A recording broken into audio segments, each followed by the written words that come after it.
नमस्कार दोस्तों, कैसे हो आप सभी लोग? जितने भी यहाँ पे विशेष शिक्षक जो जुड़े हैं, मैं उन सभी का यहाँ पर हार्दिक सभी का मैं धन्यवाद करता हूँ कि इस चैनल से वो जुड़े हैं। तो ये जो चैनल हमारा है ड्रीम नौकरी अध्ययन, मैं चाहता हूँ कि आप इस चैनल को सबसे पहले सब्सक्राइब कर लो, क्योंकि अभी तक टैट की अगर बात की जाए, जो स्पेशल टैट जो हमारा होने वाला है, उसके लिए किसी भी चैनल ने अभी तक कोई ऐसी वीडियो नहीं डाली है जिससे आपको पता चले कि हमें कैसे क्या पढ़ना है, कैसे पढ़ना है, कौन कौन से हमें टॉपिक पढ़ने चाहिए। तो मैं आपको यहाँ पे सभी टॉपिक पढ़ाने वाला। इसके अलावा मैं आप सभी को बताना चाहता हूँ कि जैसे जो भी टॉपिक मैं अब करवा रहा हूँ, अगर आप किसी को इसके नोट्स चाहिए तो मैं आपको ये नोट्स भी क्या प्रोवाइड करवा दूंगा। तो आई होप कि आप भी चाह रहे होंगे कि पहली बार में हमारा टैट निकल जाए, और मैं पूरी पूरी आपको गारंटी देता हूँ कि अगर आप मेरे नोट्स से पढ़ोगे तो आपका टैट निकल जाएगा। तो आपको धीरे धीरे क्या है, ये नोट्स मिलते रहेंगे, क्योंकि मैं भी एक स्पेशल एजुकेटर हूँ। और जैसे जो टॉपिक मैं धीरे धीरे अपनी कवर करता रहूँगा, साथ साथ वीडियो भी इस पर डालता रहूँगा। तो अगर आपको ये नोट्स चाहिए तो आप मेरे द्वारा ना एक मैं नंबर दे रहा हूँ, इस नंबर पे आपने क्या करना है, यहाँ पे शो हो रहा है नंबर है नीचे, इस नंबर पे आपने मुझे क्या कर देना है, कॉन्टैक्ट कर लेना है। लेकिन करना सिर्फ व्हाट्सएप है, क्योंकि कॉल अगर आप करोगे तो मैं उसको नहीं उठा पाऊंगा, है ना, क्योंकि मैं लाइब्रेरी होता हूँ या कुछ नोट्स बना रहा होता है, कोई और क्लास ले रहा होता हूँ, मैं अकेडमी में पढ़ाता हूँ, तो इसलिए मुझे क्लासेस वगैरह भी लेनी पड़ती है। तो थोड़ा बिजी शेड्यूल चल रहा है मेरा आजकल, और आपके लिए जो ये नोट्स भी तैयार किए, रात को 3 बजे तक मैंने तैयार किए हैं, तो इसके बाद अभी मैं इसको करवा रहा हूँ। तो चलते हैं, हम देखते हैं कि आज हमने क्या पढ़ना है। आज हम जो पढ़ने वाले हैं, आज हम सिर्फ इसका इंट्रोडक्शन देखने वाले हैं, ठीक है। तो इंट्रोडक्शन किसका है, हमारे स्पेशल एजुकेशन है उसका इंट्रोडक्शन है, उसको आज हम पढ़ने वाले हैं।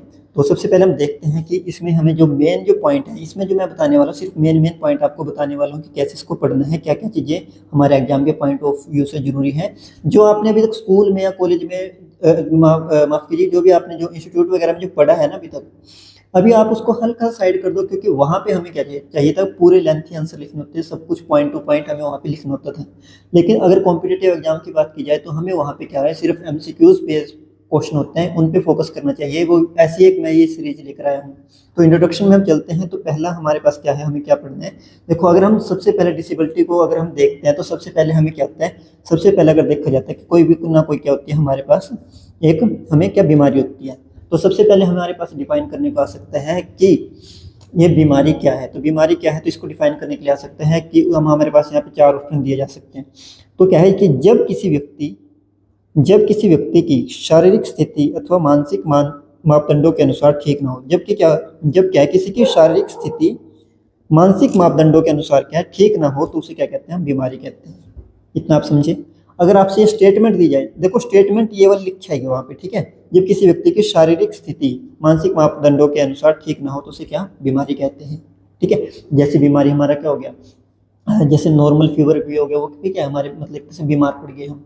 तो बीमारी एक तरह से थोड़ा और ले लो कि जैसे हमें क्या हो गया यहाँ पे, शुगर हो गया, जैसे है ना, शुगर एक क्या हो गया, बीमारी हो गई। तो और भी ऐसे हमारे बहुत सारे हो सकते हैं कि नॉर्मल एक बीमारी है। तो बीमारी से आगे हम चलते हैं। फिर दूसरा हमसे क्या पूछते हैं, अच्छा दूसरा फिर आपने ना एक फुल फॉर्म है, इस फुल फॉर्म को आपको याद रखना चाहिए। तो दूसरा आपसे क्या पूछेंगे, ICIDH की फुल फॉर्म यहाँ पे पूछेंगे आपसे, ICIDH। ये बहुत जरूरी है, इंट्रोडक्शन के उससे देखा जाओ तो कम से कम इसे 5 से 6 क्वेश्चन बनने वाले हैं इनसे, है ना। ICIDH की क्या है, इंटरनेशनल क्लासिफिकेशन ऑफ, ठीक है, इम्पेयरमेंट, डिसेबिलिटी एंड हैंडीकैप।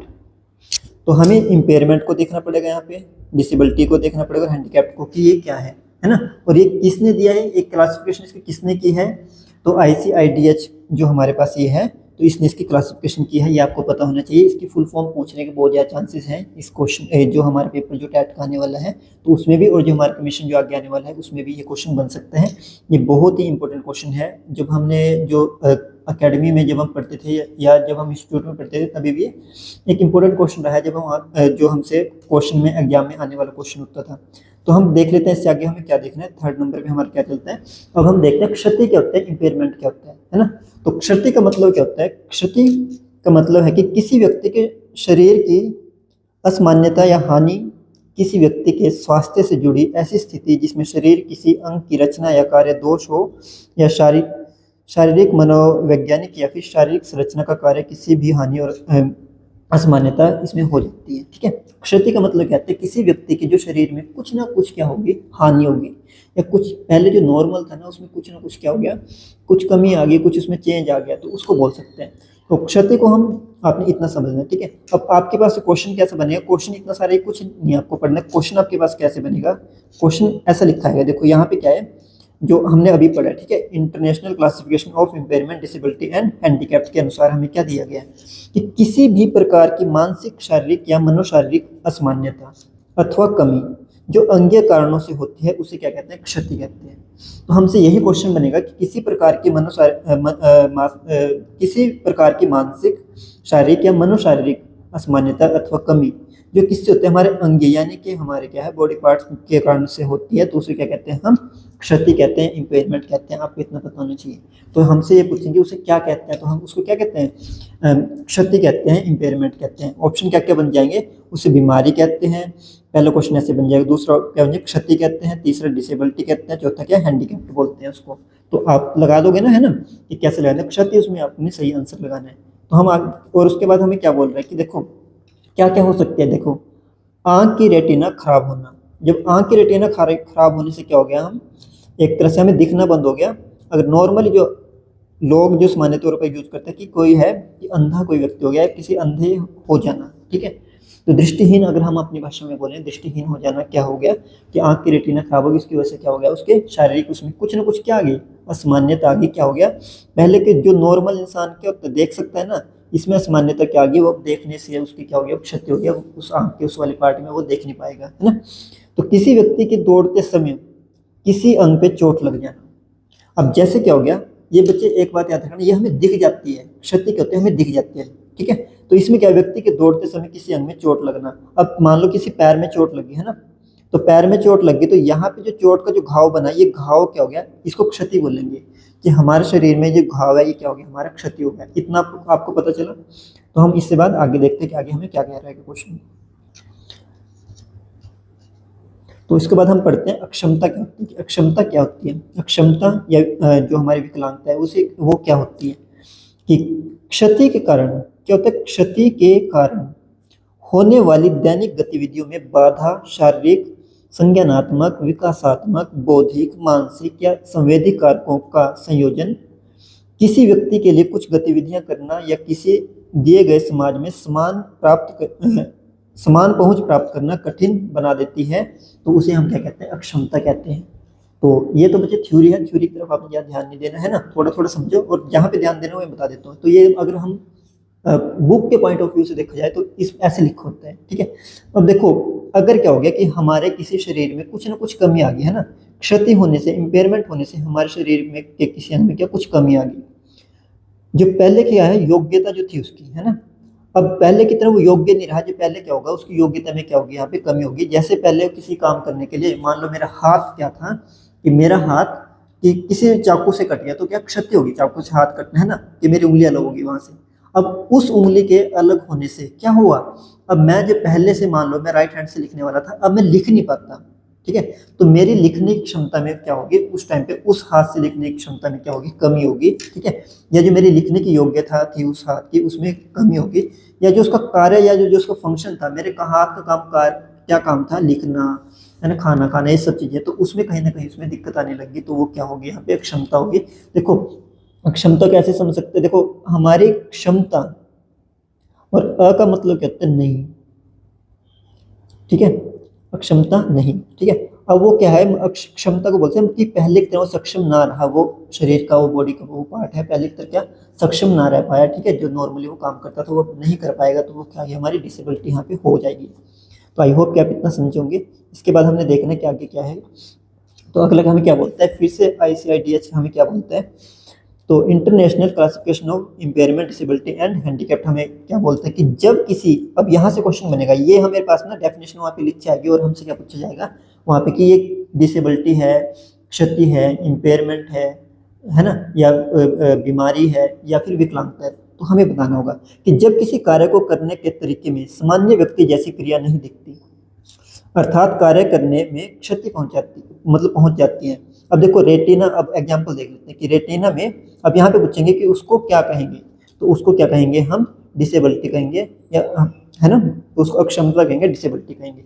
अब यहाँ पे हमने क्या देखा है, एग्जाम्पल से समझते हैं कि रेटिना में क्षति के कारण सामान्य व्यक्ति की तरह कार्य कर पाने में सक्षम न रहना, क्या कहलाता है? ऐसा हमारे पास एग्जाम्पल देके पूछेंगे कि रेटिना में क्षति के कारण सामान्य व्यक्ति की तरह कार्य कर पाना में सक्षम न रह पाना, ठीक है, कार्य कर पाने में सक्षम न रह पाना क्या है? तो फिर नीचे ऑप्शन दे देंगे हमें, तो हमें क्या लगाना है वहाँ पे? अक्षमता, या हमारे पास जो डिसेबिलिटी होगी उसको ऊपर हमने क्या करना है, पे टिक करना है। आई होप कि आप इतना समझोगे। तो चलते हैं, इसके बाद हम अगली स्लाइड में देखते हैं कि अगली स्लाइड में क्या लिखा गया है। तो अगली स्लाइड हमसे क्या बोलते हैं? विकलांगता क्या होती है ना?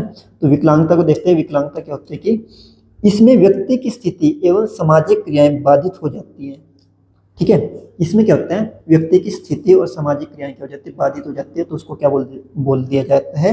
विकलांगता बोला जाता है, ठीक है। अब ये कैसे कैसे हो सकती है? मानसिक हो सकती है, शारीरिक हो सकती है, मनोसामाजिक हो सकती है और गामक हो सकती है। देखो बच्चे, विकलांगता में क्या होगा? जैसे क्या होगा, किसी का है, अब क्या हो गया, एसिड अटैक कर दिया किसी लड़की के ऊपर।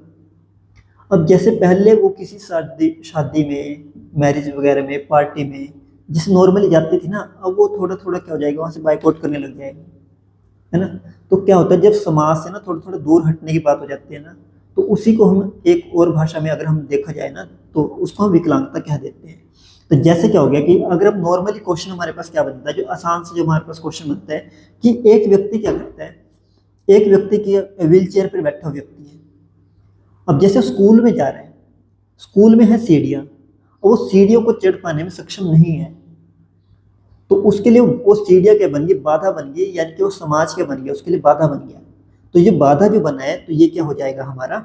ये हमारी विकलांगता है। इसको हम हैंडीकैप्ट बोलते हैं, विकलांगता बोलते हैं। आई होप कि आप इतना समझोगे। अगली स्लाइड में देखते हैं। अगली स्लाइड में हम ICIDH क्या बोलते हैं, हमें international classification of impairment, disability and handicapped के अनुसार क्या है कि व्यक्ति में उम्र, यहाँ पे बच्चे गलत लिखा गया है ना, ये लिंग है, यहाँ पे लिंग लिखा गया, लिंग, सामाजिक सांस्कृतिक कारकों में क्षति एवं अक्षमता के कारण जो नुकसान या पिछड़ापन हो जाता है उसे हम विकलांगता कहते हैं। अभी आप समझे कि मैं पहले क्या समझाने वाला था, अब क्या हो गया, उसका पिछड़ापन आ गया है ना, ठीक है। जो उसके क्या होगा, वहाँ पे पिछड़ापन पाया जाने लगा उसमें। पहले तो क्या होगा, देखो यहाँ पे अगर ध्यान से देखा जाए, उसकी उम्र देखो, उसके अब अपनी उम्र के बच्चों के साथ वो खेलने कूदने में इतना नहीं रहेंगे, क्योंकि लोग उसके साथ क्या करेंगे, थोड़ा भेदभाव करना स्टार्ट कर देंगे, है ना। लिंग, लड़का लड़की में भेदभाव होना स्टार्ट हो जाते हैं कभी कभी, है ना। सामाजिक भी देख सकते हैं कि समाज में, अभी मैंने व्हीलचेयर वाला एग्जाम्पल दिया कि समाज में कहीं आने जाने में इसको दिक्कत होती है, कई तरह से हम इसको देख सकते हैं। सांस्कृतिक भी हम इसको देख सकते हैं। तो अलग अलग पॉइंट ऑफ व्यू से अगर देखा जाए तो विकलांगता उसको बोला जाता है, जो इन सब के में से किसी एक को क्या करता है, फॉलो कर रहे होते हैं। तो आई होप कि आप इतना समझोगे। अभी तक आप विकलांगता समझते, विकलांगता क्या है, किसी बच्चे कोई है हमें देख नहीं पाता, सुन नहीं पाता, बच्चे विकलांगता वो नहीं है। विकलांगता क्या है, उसके कारण क्या हो गया, उसके जो मानसिक या सामाजिक रूप से उसको क्या प्रभाव पड़ रहा है, समाज में वो नहीं अपने आप को एक तरह से मुख्यधारा से जो जुड़ नहीं पा रहा है। समझ रहे हैं ना, मुख्यधारा से क्यों नहीं जुड़ पा रहे हो? क्योंकि समाज ने उसको जुड़ नहीं दे रहा है, कुछ और उसके निजी कारण हो सकते हैं जिस कारण नहीं जुड़ पा रहा है वो। तो क्या हो गया, उसको इसलिए विकलांगता बोला गया। तो सभी क्षेत्र आपने देखने, सिर्फ एक क्षेत्र को आपने नहीं देखना है, ठीक है। तो इसके बाद हम चलते हैं इंपॉर्टेंट पॉइंट्स जो हमसे पूछे जाएंगे। अभी तक हमने देखा कि इम्पेयरमेंट क्या होता है, डिसेबिलिटी क्या होती है, और हमारे पास हैंडीकैप क्या होता है। अब जो एग्जाम में मेन जो क्वेश्चन बनने वाले, क्वेश्चन यहाँ से बनने वाले मेन, ठीक है। जैसे कि हमसे क्या पूछेंगे कि विशेष शिक्षा में पहली पुस्तक, फर्स्ट बुक कौन सी थी जो स्पेशल एजुकेशन की थी? तो बच्चे याद रखना अपने, पंचतंत्र उसका नाम है। और क्या है ये बुक का नाम है? पंचतंत्र। और लिखी किसने? विष्णु शर्मा ने। अभी याद रखना कि सबसे पहले क्या है, विष्णु भगवान का नाम लिया जाता है, ऐसे याद कर सकते हैं। तो विष्णु से आप याद रख सकते हैं कि विष्णु शर्मा ने इस बुक को क्या किया है, लिखा है। और यह है सबसे पहली बुक है विशेष शिक्षा के क्षेत्र में। आई होप कि आप इतना समझोगे। अगली स्लाइड पे देखते हैं क्या कहते हैं कि अब विशेष शिक्षा प्रथम औपचारिक विद्यालय किसने शुरू किया, कि किसने स्टार्ट किया, कि सबसे पहले स्पेशल एजुकेशन के लिए स्कूल भी तो किसने स्टार्ट किया होगा, वो स्कूल किसने स्टार्ट किया, ऐसा क्वेश्चन बन सकता है।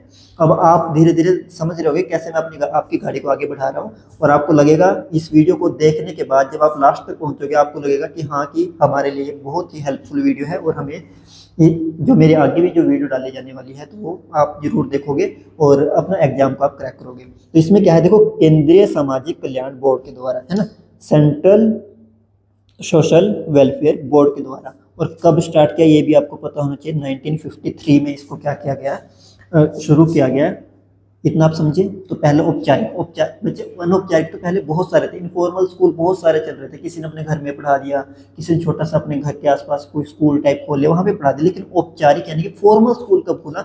1953 में खुला है, सेंट्रल सोशल वेलफेयर बोर्ड के द्वारा यहाँ पे खोला गया है। आई होप कि आप इतना समझे होंगे। तो इसके बाद हम देख लेते हैं कि क्या है कि विशेष शिक्षा का फादर किसे बोला जाता है ना, फादर ऑफ स्पेशल एजुकेशन किसे बोला जाता है? तो जीन मार्क इटार्ड को बोला जाता है। किसको बोले? Gene mark Etard. तो इसको आपने याद रखना है, ये क्वेश्चन मुझे लगता है कि आएगा ही आएगा इस बार एग्जाम में। और उसके बाद सांकेतिक भाषा का पितामह, फादर ऑफ साइन लैंग्वेज किसे कहा गया है? तो ए बी चार्ल्स को बोला जाता है। किसको बोला जाता है? ए बी चार्ल्स को। और याद रखना कि ए बी चार्ल्स क्या थे? खुद ही क्या थे? एक दृष्टिहीन व्यक्ति थे, खुद ही वो क्या है, विजुअली हैंडीकैप्ड एक तरह से थे। तो इन्होंने क्या क्या किया था फिर साइन लैंग्वेज का बाद में जाके इसने स्टार्ट किया। देखो जिन्होंने उनको दिखाई नहीं देता था उन्होंने फिर भी क्या साइन लैंग्वेज का क्या किया, एक तरह स्टार्ट किया उसको। उसके बाद धीरे धीरे हमने क्या किया, उसको मॉडिफिकेशन कर करके आगे आज साइन लैंग्वेज इतनी चल रही है ना। तो उसके बाद क्या है, अगली स्लाइड क्या बोलती है हमें? तो देखो सबसे पहले ईयर कब हुआ कि, अब ईयर वाइज देख रहे हैं, ठीक है। 1832 में क्या हुआ? 1832 में क्या हुआ? फर्स्ट ब्लाइंड एसाइलम खोला गया, ये आपने याद रखना है, ठीक है। फर्स्ट ब्लाइंड एसाइलम कब खोला गया? 1832 में। और किसने खोला ये?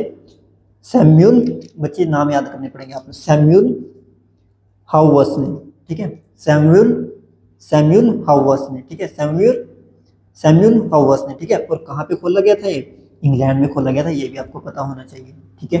तो कहाँ पे खोला गया था? इंग्लैंड में खोला गया था।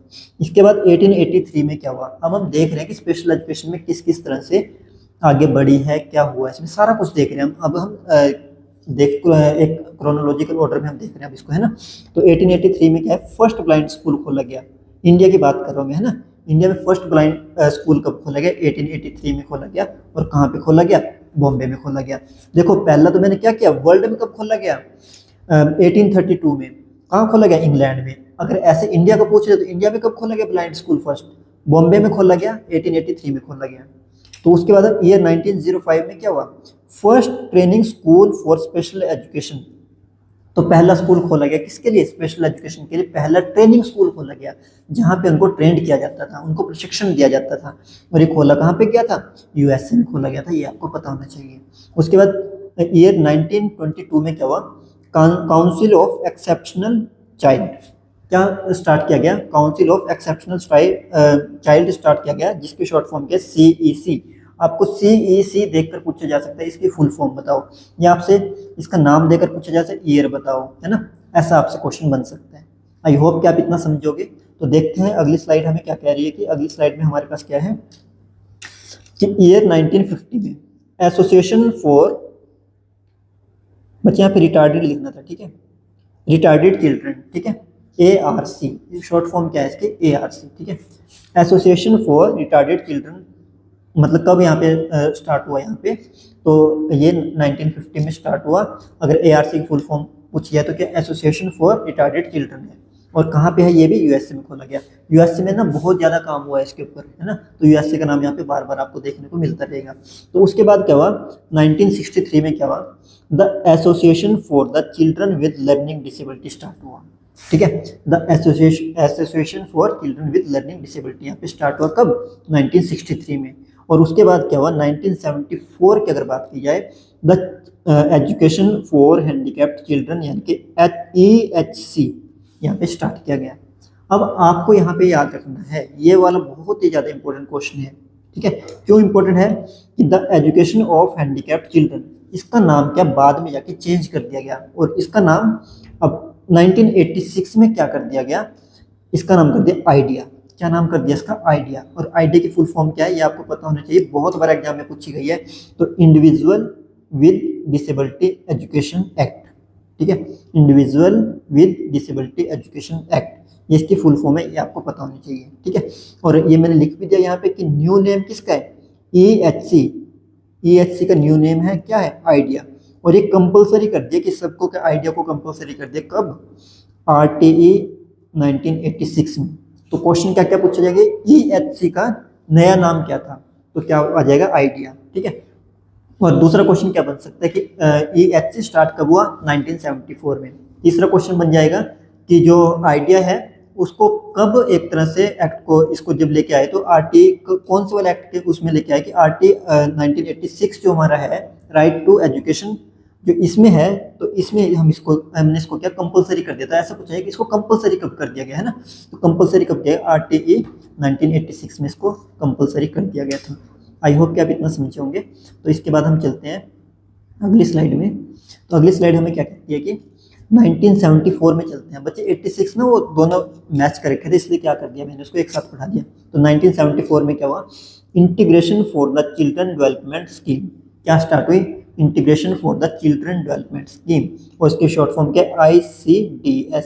तो क्वेश्चन क्या पूछेगा, ICDS की फुल फॉर्म बताओ क्या है, और ये कब आई थी, जो हमारा था ना 5th 5 ईयर प्लान था, ठीक है, 5th 5 ईयर प्लान था, उस टाइम पे हमने इसको भी स्टार्ट किया था, किसको, integration of the child development scheme. तो उसके बाद क्या किया गया, इसी के अंडर देखो ये स्कीम आई थी ना, इसके अंडर क्या लेके आ गए, एक प्रोजेक्ट लेके आए हम, कब 1987 में। देखो 1974 में तो ये स्टार्ट हुई, स्कीम स्टार्ट हुई, लेकिन इस स्कीम के अंदर देखो कम से कम कितने गए, 10 और 13 साल तक। देखो इतना आराम से काम हो रहा था स्पेशल एजुकेशन की फील्ड में कि 13 साल बाद एक प्रोजेक्ट बना है, इसके अंडर कौन सा है, the integration education of the disability, और इसको ही हम पढ़ते हैं PIED। ये इंपॉर्टेंट क्वेश्चन है कि PIED क्या है, project for the integration education of the disabled. I hope कि आप इतना समझे होंगे। तो इसके बाद हम देख लेते हैं कि इसके बाद क्या है कि, तो ये इंपॉर्टेंट क्वेश्चन, यहाँ एक और इंपॉर्टेंट क्वेश्चन है कि अमेरिकन डिसेबिलिटी एक्ट यानी कि ADA की फुल फॉर्म देखो बच्चे, मैंने KVS के बहुत सारे क्वेश्चन पेपर सोल्व किए हैं, तो ADA की फुल फॉर्म वहाँ पे पूछी गई है, DSSS भी है वहाँ पे इसको पूछा गया है। तो मुझे लगता है कि ये टैट जो हमारा है स्पेशल टैट, इसमें इसको पूछा जाएगा। कब स्टार्ट हुआ, ADA स्टार्ट कब हुआ, 1990 में स्टार्ट हुआ, और इसकी फुल फॉर्म क्या है, अमेरिकन डिसेबिलिटी एक्ट। और ये एक्ट कहाँ से आया था, USA से आया था, तो प्लेस इसका क्या हो जाएगा, USA, आपको पता होना चाहिए, ठीक है। और इसके बाद क्या हुआ, ईयर 1995 में क्या हुआ, हमारे इंडिया में पर्सन विद डिसेबिलिटी एक्ट आया, ठीक है, इसी एक्ट से प्रभावित था ये, ठीक है। इस एक्ट के अंदर अमेरिका में, USA में भी एक PWD एक्ट आया था, कब, 1990 में, ठीक है। और इन एक्ट से प्रभावित होकर क्या इंडिया में भी काम होना स्टार्ट हुआ। जब इंडिया में काम होना स्टार्ट हुआ तो इंडिया वालों ने क्या किया, पर्सन विद डिसेबिलिटी एक्ट लेके आया, जिसको हम शॉर्ट फॉर्म में क्या बोलते हैं, PWD एक्ट। और ये प्लेस मैंने यहाँ पे लिख दिया कि इंडिया में आया था, है ना। तो इसमें आपको पता ही है कि 7 डिसेबिलिटीज हैं हमारे पास, है ना, 7 डिसेबिलिटीज में उसमें बात की गई थी। तो उसके बाद फिर इसी को रिफॉर्म किया गया फिर दोबारा से, कब, 2016 में, और इसका नाम क्या दिया गया था फिर, right to person with disability act, और इसको क्या बोला गया था, राइट टू RPWD एक्ट इसको बोला गया था। आई होप कि आप इतना समझे होंगे कि, तो आज हमने थोड़ा इंट्रोडक्शन लिया, इनमें से जो मेन पॉइंट है इसको हम और ज़्यादा डिटेल में पढ़ेंगे, और जितनी भी जो हमारी वीडियोस हैं अगर आपको अच्छी लगती हैं तो अभी मैं डाल रहा हूँ जैसे धीरे धीरे, तो आपने क्या करना है, लाइक और शेयर जरूर करना इन वीडियो को, जिससे सभी की जॉब लग जाए। मैं चाहता हूँ कि स्पेशल फील्ड में अभी तक जितना भी रहा है ना कि हमारे बच्चों के साथ जो भी हुआ है, तो आगे आने वाले टाइम में ऐसा ना हो, जल्द से जल्द सभी स्पेशल एजुकेटर किसी न किसी स्कूल में जाएं और उन स्पेशल बच्चों के साथ कुछ ना कुछ अच्छा काम करें। तो इसीलिए देखो मैं इतनी मेहनत कर रहा हूँ, रात के 3-3 बजे तक जाग कर ये नोट्स बना रहा हूँ, आपके लिए प्रोवाइड कर रहा हूँ। मुझे लगता है कि अगर मेरा क्लियर ना होना तो मेरी जगह क्या 10 बच्चे, अगर जो 10 जो स्पेशल एजुकेटर है वो वहाँ पे स्कूल में पहुँच जाए ना, तो मैं चाहता हूँ कि वो बहुत बड़ी मेरे लिए उपलब्धि होगी। तो आज के लिए फिर इतना ही। अगर आपको PDF चाहिए, इन नोट्स के अगर आपको PDF चाहिए, ठीक है, तब आप मेरे से कॉन्टैक्ट कर सकते हैं, मैं कोशिश करूँगा PDF प्रोवाइड कर दूँ। नहीं, मैंने क्या करना है, मेरे पास एक ऐप है, मैं चाह रहा हूँ कि उस ऐप के अंदर ये सब चीज़ों को प्रोवाइड कर दो आपके पास। देखो एक तो आप ना नोट्स वगैरह के झंझट से बच जाओगे, PDF वो अगर ऐप से पढ़ोगे तो बहुत अच्छा रहेगा। तो उसमें जो भी आपको होगा, मैं ऐप, मेरे खुद का तो है नहीं, टीचर का है, मैं उनसे बात कर लूँगा कि अगर बात बन जाती है कि अगर वो अपने ऐप पे अगर ये कुछ क्वेश्चन डाल लेते हैं, ये थोड़ा बहुत पे होगा हम उनको कर देंगे। मेरी तरफ से तो मॉक सारे फ्री हैं, लेकिन अगर जिनको वो ऐप है वो थोड़े बहुत अगर इसमें रखना चाहेंगे पैसे वगैरह तो रख सकते हैं। वैसे मैं बोलूँगा उनको कि स्पेशल बच्चों के लिए कुछ ना, एक अच्छा काम है, आप इसमें सहयोग जरूर करें। तो आपने क्या करना है बच्चे, तो मेरा नाम आपको पता ही होगा, मिस्टर जॉन। और आपने क्या करना है, 9736362010, 9736362010 पर मुझे कॉन्टैक्ट कर लेना है। तो मैं अगर पीडीएफ प्रोवाइड कर सका तो मैं पीडीएफ प्रोवाइड कर दूंगा, वरना ऐप का लिंक मैं आपको दे दूंगा। और अच्छा, इसमें जो वीडियो है ना, वीडियो इसमें धीरे धीरे आएंगे, मतलब जो ये लेक्चर है ना, अगर वीडियो लेक्चर प्रोवाइड कराए तो वीडियो लेक्चर मिल जाएंगे। और जो ये पीडीएफ है ना, आपको एक बार में नहीं मैं दे पाऊंगा अभी ना, क्योंकि अभी मैं धीरे धीरे बना रहा हूँ। जैसे जैसे मैं बना रहा हूँ ये वीडियो यहाँ पे सॉल्व भी करा रहा हूँ, उसके साथ साथ जो भी पीडीएफ है वो भी मैं आपके साथ वहाँ पे शेयर करता रहूँगा, तो आप वो पीडीएफ से बाद में पढ़ सकते हो। आई होप कि आपको यह वीडियो अच्छी लगी होगी। अगर आपको यह वीडियो अच्छी लगी है तो इस चैनल को जरूर से सब्सक्राइब करें, है ना। और ठीक है, फिर आज के लिए इतना ही। बहुत बहुत धन्यवाद।